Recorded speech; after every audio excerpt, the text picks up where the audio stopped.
Hello students, now in today's polyphase transformers and rotating AC machines lecture, we are going to study about the unit 4 synchronous motor and the topic is power stages in synchronous motor. यानी आज के lecture में हम लोग synchronous motor में जो power stages है उसके बारे में स्टडी करेंगे। डायग्राम में आपको ब्लॉक डायग्राम दिखाया गया है। डायग्राम में आप देख सकते हो कि सबसे पहले जो इलेक्ट्रिकल पावर है वो एज एन इनपुट मोटर को दिया जाता है।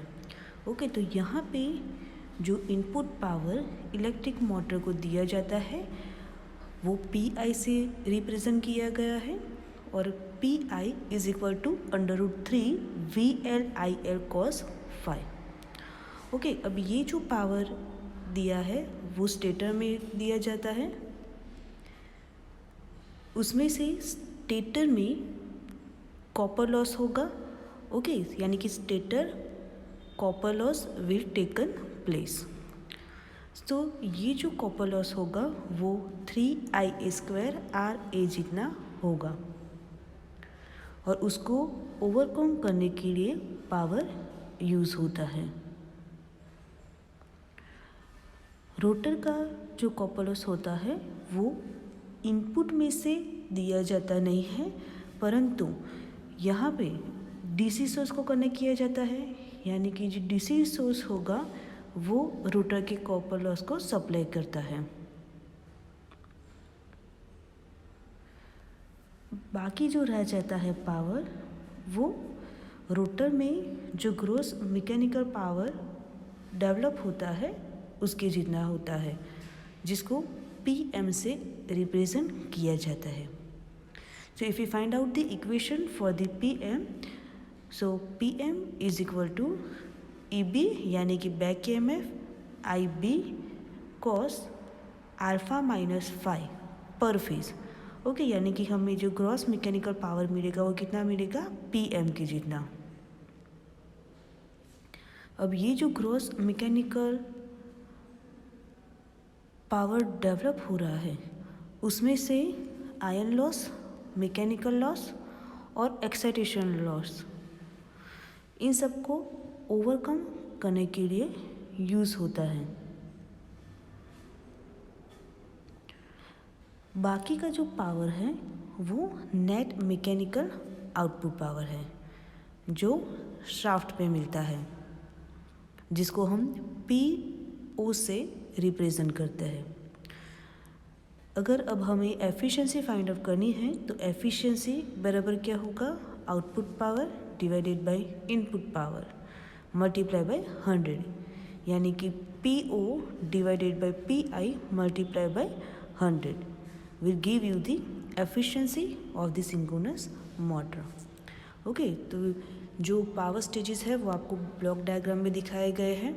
कि सबसे पहले AC पावर मोटर के स्टेटर को दिया जाता है, उसमें से जो कुछ पावर होगा वो स्टेटर के कॉपर लॉस के लिए यूज़ होता है। उसके बाद रोटर, यहाँ सिंक्रोनस मोटर में क्या होता है कि जो रोटर है उसको हम बाहर से एक्सटर्नल DC सप्लाई देते हैं। उसकी वजह से रोटर में जो कॉपर लॉस होते हैं उसको सप्लाई करने के लिए AC इनपुट का यूज़ होता नहीं है, बट वो जो लॉस है वो DC सोर्स में से सप्लाई लेता है। बाकी का जो पावर है जो हमें उसके बाद जो पावर मिलेगा वो क्या मिलेगा, सो ग्रॉस मैकेनिकल पावर, और वो डेवलप होगा आर्मेचर में, जिसको हम PM से रिप्रेजेंट करते हैं। ओके, अब PM के बाद क्या होगा, ये जो हमें ग्रॉस मैकेनिकल पावर मिला उसके बाद जो नेक्स्ट स्टेज है वो है mechanical iron loss and excitation loss, यानी कि जो ग्रॉस मैकेनिकल पावर आर्मेचर में डेवलप हो रहा है उसमें से मैकेनिकल लॉस, आयन लॉस और एक्साइटेशन लॉस के लिए कुछ पावर यूज़ होता है, और बाकी का जो पावर है वो हमें शाफ्ट के आगे मिलता है, जिसको हम नेट मैकेनिकल पावर आउटपुट बोलते हैं, जिसको PO से रिप्रेजेंट किया जाता है। और ये जो पावर है वो हमें मोटर के शाफ्ट के आगे मिलेगा। Now next topic is advantages. So advantages of synchronous motor. तो सिंक्रोनस मोटर के कौन कौन से एडवांटेजेस हैं वो हम देखेंगे। सो सबसे पहले अगर हम देखने जाए तो सिंक्रोनस मोटर हमने देखा था कि सिंक्रोनस मोटर क्या होता है कि वो सिंक्रोनस स्पीड से रन करती है, इसीलिए इसको सिंक्रोनस मोटर कहा जाता है, क्योंकि जो मैग्नेटिक फील्ड है उसके साथ उसके जो पोल्स है वो लॉक हो जाते हैं और इसकी वजह से वो सिंक्रोनसली रन करती है। ओके, तो यानी कि सिंक्रोनस मोटर है उसके हम अब एडवांटेजेस और डिसएडवांटेजेस देखते हैं। तो सबसे पहले उसका एडवांटेजेस है वो है कि सिंक्रोनस मोटर है वो कोई भी पावर फैक्टर जो है उसको कंट्रोल कर सकता है, यानी कि it has the ability to control the power factor और इसीलिए पावर फैक्टर इम्प्रूवमेंट के लिए सिंक्रोनस मोटर का यूज़ किया जाता है। ओके, यानी कि over excited synchronous motor can have leading power factor and can be operated in parallel to induction motors and other lagging power factor loads, thereby improving the system power factor। यानी कि जो synchronous motor है वो power factor है उसको improve कर सकते हैं। तो इसके लिए पावर फैक्टर इम्प्रूवमेंट में सिंक्रोनस मोटर का यूज़ किया जाता है और इसके लिए ओवर एक्साइटेड सिंक्रोनस मोटर का यूज़ किया जाता है। जो ओवर एक्साइटेड सिंक्रोनस मोटर होती है वो लीडिंग पावर फैक्टर देती है, इसके लिए ही उसको इंडक्शन मोटर है कि जिसका पावर फैक्टर बहुत लो रहता है, बहुत लैगिंग पावर फैक्टर मिलता है, उसके साथ पैरेलल में उसको रन किया जाता है और बाद में उसका पावर फैक्टर इम्प्रूव किया जाता है, यानी कि we will get leading power factor. Induction motor की तरह ही बाकी के कोई भी लोड हो कि जिसका पावर फैक्टर लैगिंग है उसके साथ भी ओवर एक्साइटेड सिंक्रोनस मोटर को कनेक्ट करके लीडिंग पावर फैक्टर मिलता है और इस तरह से सिस्टम पावर फैक्टर है वो इम्प्रूव होता है। So this is the main advantages of synchronous motor, यानी कि it having ability to control the power factor. Now second advantages. So in synchronous motor the speed remains constant irrespective of the loads. These characteristics happens in industrial drives where constant speed is required irrespective of the load it is driving. It also useful when the motor is required to drive another alternator to supply at a different frequency as in frequency changes. Okay, so second advantages क्या है? So second advantages है उसके speed की regarding. तो synchronous motor जो होती है वो कांस्टेंट स्पीड पे रन करती है और इसलिए उसको सिंक्रोनस मोटर कहा जाता है, यानी कि उसके जो पोल्स होते हैं वो मैग्नेटिक फील्ड के साथ लॉक हो जाते हैं और इसकी वजह से वो सिंक्रोनसली रन करती है और इसीलिए उसको सिंक्रोनस मोटर कहा जाता है। यानी कि जो स्पीड रहती है वो सिंक्रोनस मोटर में कांस्टेंट रहती है। अगर उसके साथ आप कोई भी लोड कनेक्ट करो, अगर आपको लोड इंक्रीज़ करना है तो भी आप उसको लीडिंग लैगिंग यानी कि कैपेसिटिव इंडक्टिव या रेजिस्टिव लोड के साथ कनेक्ट कर सकते हो, but the speed of the motor will remain constant, यानी कि सिंक्रोनस मोटर की जो स्पीड है वो कांस्टेंट रहती है और इसीलिए उसका यूज़ इंडस्ट्रियल ड्राइव में किया जाता है, क्योंकि इंडस्ट्रियल ड्राइव जो होती है उसके अंदर कांस्टेंट स्पीड चाहिए होती है और इसीलिए सिंक्रोनस मोटर का इंडस्ट्रियल ड्राइव में कांस्टेंट स्पीड के लिए यूज़ किया जाता है। जब भी मोटर को दूसरे ऑल्टरनेटर को ड्राइव करना है, अगर उसकी फ्रीक्वेंसी डिफरेंट है, then also it is possible by using synchronous motor. So synchronous motor का यूज़ करके हम ऐसे ऑल्टरनेटर को भी रन कर सकते हैं कि जिसकी फ्रीक्वेंसी है वो चेंज होती है। सो सेकंड उसका जो एडवांटेजेस है, it is regarding with the speed, यानी कि it having constant speed. Next advantages है वो है synchronous motors can be constructed with wider air gaps than induction motors which makes this motors mechanically more stable. यानी कि जो synchronous motor का जो कंस्ट्रक्शन है उसमें उसकी जो एयर गैप्स है वो ज़्यादा चौड़ी रहती है कंपेयर टू इंडक्शन मोटर। सो इसकी वजह से उसकी जो मैकेनिकल स्टेबिलिटी है वो बढ़ जाती है। नेक्स्ट एडवांटेजेस है वो है in synchronous Motors electromagnetic power varies linearly with the voltage. Synchronous motors usually operate with higher efficiencies, especially in low speed and unity power factor applications compared to induction motors।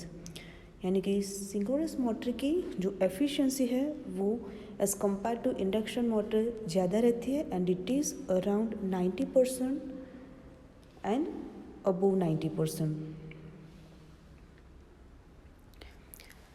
Induction motor में अगर हम increase करते हैं तो भी उसकी जो speed है वो डिक्रीज़ होती है, जबकि सिंक्रोनस मोटर में स्पीड उसकी कांस्टेंट रहती है। अगर सप्लाई वोल्टेज है उसको अगर हम चेंज करते हैं तो इसकी वजह से बाकी सब मोटर में क्या होता है कि it affect the torque of the motor. यानी कि अगर हम सप्लाई वोल्टेज में चेंज करते हैं तो उसकी वजह से उसका जो टॉर्क होता है वो भी चेंज होता है, जबकि सिंक्रोनस मोटर में हमें क्या बेनिफिट मिलता है कि अगर सप्लाई वोल्टेज को चेंज किया जाता है तो भी टॉर्क में चेंज होता है, but it is comparatively less compare to other motors. यानी कि जो टॉर्क में चेंजेस आते हैं वो बहुत कम आते हैं और उसकी जो एफिशिएंसी है वो बहुत अच्छी है, यानी कि 90% and above 90%। So these are the advantages of synchronous motor. First one regarding to the constant speed. Second advantages is regarding the power factor. Third regarding the changes in the torque. Fourth regarding the efficiency. So these are the advantages of synchronous motor. Now next one is the disadvantages of synchronous motor. So now what are the disadvantages of synchronous motor? So synchronous motors requires DC excitation which must be supplied from external source. तो हमने synchronous motor के construction में देखा था कि उसका जो field है फील्ड को एक्सटर्नल एक्साइटेशन देना होता है और इसके लिए उसको एक्सटर्नल डीसी सप्लाई देना होता है और इसीलिए एक्सटर्नल डीसी सप्लाई देने के लिए एक्सटर्नल सोर्स का यूज़ किया जाता है। So this is the main disadvantages of the synchronous motor, यानी कि उसको एक्सटर्नल डीसी एक्साइटेशन देना ज़रूरी होता है। Now second disadvantages, so synchronous motors are inherently not self starting motors and needs some arrangement for its starting and synchronizing. So उसका second main disadvantages है वो है कि synchronous motor is not self-starting, यानी कि वो खुद start हो सकते नहीं है, but we have to put some efforts, external efforts to make it started। यानी कि synchronous motor को अगर run करना है तो उसको एक्सटर्नल सोर्स या तो एक्सटर्नल अरेंजमेंट करनी पड़ती है कि जिसकी वजह से उसको झर्क मिलता है और उसके बाद वो स्टार्ट होती है और once it gets started after that we can stop that external source which provides mechanical force to the motor. यानी कि अगर एक बार सिंक्रोनस मोटर शुरू हो जाती है उसके बाद जो एक्सटर्नल सोर्स है वो स्टॉप किया जाए तो भी सिंक्रोनस मोटर रन करना कंटिन्यू रखते हैं। यानी कि उसको स्टार्टिंग में हमें एक्सटर्नल सोर्स देना पड़ता है, फोर्स देना पड़ता है रन करने के लिए। अगर एक बार स्टार्ट हो जाती है उसके बाद कोई प्रॉब्लम नहीं है। ओके, यानी कि इसी के लिए बहुत सारे स्टार्टिंग मेथड्स है कि जिसकी हेल्प से इंडक्शन मोटर को स्टार्ट किया जाता है, but we have to do some arrangement for its starting and synchronising.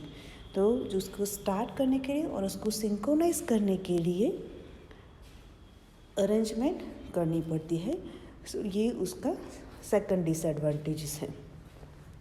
Now third, the cost per KW output is generally higher than that of induction motors. यानी कि पर kilowatt जो output मिलता है वो ज़्यादा होता है, उसकी जो कॉस्ट लगती है वो इंडक्शन मोटर से ज़्यादा रहती है। फोर्थ वन है, this motors can not be used for variable speed applications as there is no possibility of speed adjustment unless the incoming supply frequency is adjusted. यानी कि जो सिंक्रोनस मोटर है वो कांस्टेंट स्पीड मोटर है और इसी की वजह से जो वेरिएबल स्पीड एप्लीकेशंस है उसके अंदर सिंक्रोनस मोटर को यूज़ नहीं किया जा सकता, क्योंकि स्पीड एडजस्ट की जा सकती नहीं है। और अगर स्पीड को हमें एडजस्ट करनी है तो उसकी जो सप्लाई फ्रीक्वेंसी है उसको हम एडजस्ट करना पड़ता है, और उसको एडजस्ट करने के लिए वेरिएबल फ्रीक्वेंसी ड्राइव्स का यूज़ करना पड़ता है। सो इसी वजह से बाद में कॉस्ट बढ़ जाती है और जो सिंक्रोनस मोटर है उसको हम वेरिएबल स्पीड एप्लीकेशन के लिए यूज़ नहीं कर सकते। नेक्स्ट डिसएडवांटेजेस है वो है synchronous motors can not be started on load. It's starting torque is 0 and these motors have tendency to hunt। यानी कि जो सिंक्रोनस मोटर्स हैं उसको हम ऑन लोड पे स्टार्ट कर सकते नहीं है। उसका जो स्टार्टिंग टॉर्क है वो 0 रहता है और इसी वजह से उसको स्टार्टिंग में बाहर से फोर्स दिया जाता है, स्टार्टिंग मेथड्स यूज़ की जाती है और उसके बाद उसको ऑन लोड पे रन करवा सकते हैं। ऊपर से जो सिंक्रोनस मोटर्स है उसमें हंटिंग की सिचुएशन क्रिएट होती है। नेक्स्ट वन है, when loading on the synchronous motor increases beyond its capability, the synchronism between rotor and stator rotating magnetic field is lost and motor comes to halt। यानी कि अगर synchronous motor को उसकी जो capacity है उससे ज़्यादा लोड पे अगर रन करवाया जाता है तो उस टाइम में जो स्टेटर का मैग्नेटिक फील्ड है जिसको हम रोटेटिंग मैग्नेटिक फील्ड बोलते हैं वो और रोटर, इन दोनों के बीच में जो सिंक्रोनिज्म होता है वो लॉस्ट हो जाता है और उसी वजह से मोटर है वो रन करना स्टॉप कर देती है। यानी कि अगर लोड को इंक्रीज़ किया जाता है तो सिंक्रोनस मोटर स्टॉप हो जाती है। Next disadvantages is collector rings and brushes are required, resulting in increase in maintenance। सो यहाँ पे कलेक्टर रिंग्स और ब्रश का यूज़ किया जाता है और इसी की वजह से जो मेंटेनेंस है सिंक्रोनस मोटर का वो बढ़ जाता है।